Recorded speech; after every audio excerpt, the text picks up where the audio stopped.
Our Islamic tradition, unlike, let's give the example here of the Christian faith, who has had a terrible history related to science and religion, they have always been at odds with each other. And the church and state, if you will, there's always been at odds, and there's always been a separation between them. But in the Muslim world and in the Muslim tradition, this is not our issue. We don't have this issue. This is not our problem. We don't have this problem. Our tradition is one that encompasses, again, holistic tradition. It encompasses the science, and it encompasses rational thinking, and encompasses empirical thinking, which is basically, empiricism is basically taking something like a science experiment, right? And you test it over and over and over until you know that it works. And therefore you come with, therefore, the equation is such and such, right? So we believe that you can use rational sources. You can use empirical sources, as long as it all works within that frame that Allah subhanahu wa ta'ala is the divine creator of all of this. And this is that beautiful balance our scholars show. So back to my question. Let's see if you guys got what I was saying here. Where were we? What was happening in the world, right? At the same time, you guys got it. Excellent.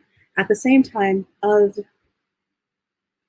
the advent of Islam, Europe, right? So here's the Muslim Empire, and right across the way, right across the oceans, you have Europe.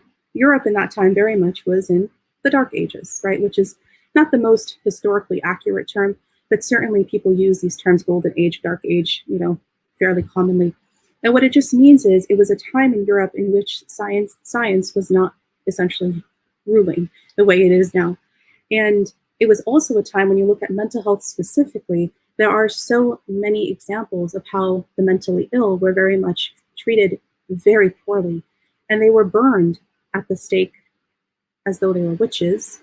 And they were also, in some better cases, they were sent to like monasteries, to people who were the religious priests, to be able to care for them, because people thought at that time this was purely a spiritual problem. But at the same exact time in history, you have the Muslim who understand that you can use rational sources, empirical sources, and still very much have Allah subhanahu wa ta'ala at the center. And therefore, in the treatments, the classifications, the diagnoses that they had, they also incorporated medicine.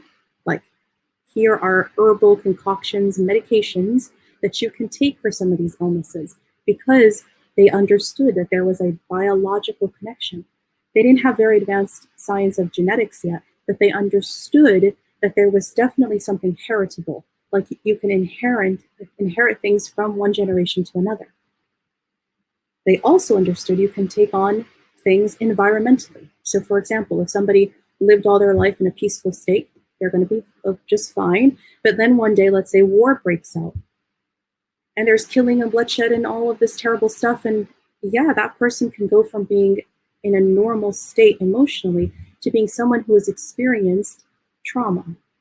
And that trauma can then affect them psychologically going forward. And what was the cause? It wasn't a genetic issue or a biological issue. It was an environmental issue of what happened in the environment they lived in, what they saw and witnessed, right? So they understood that. And they understood that some things can also be spiritual, but not only spiritual. And that's where the real differences between what the Muslims came up with versus what the people before them, like the Greeks and the Romans, and certainly the people after them, like that very Eurocentric, very atheist, very scientific only understanding of psychology, very secular, very devoid of the spiritual sciences.